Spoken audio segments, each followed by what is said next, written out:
సంపాదించుకోవాలనో లేదా సెటిల్ అయిపోవాలనో లేదా ఇంకేదో చేయాలని అనుకుంటారు. కానీ రామారావు గారు ఈ ఒక పార్టీని పెట్టినప్పుడు ఆయన అన్ని విధాల స్కై ఇస్ ద లిమిట్ అని ఆకాశం అంత ఎత్తుకి ఎదిగిన ఒక మహానుభావులు. ఆయన ఒక పార్టీని ప్రారంభించారు అంటే దాంట్లో ఆయన ఒక నిస్వార్థమైన మనసు, నిస్వార్థమైన సేవ, అది ఆయన పెద్దవాళ్ళని దృష్టిలో పెట్టుకోకుండా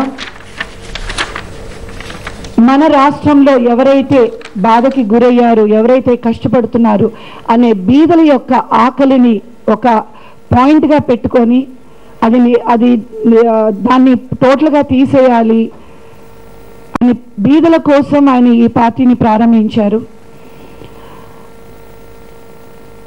నిజంగా ఆయన ఎన్నో మీ అందరికీ తెలుసు. తెలుగు వారందరూ తెలుగు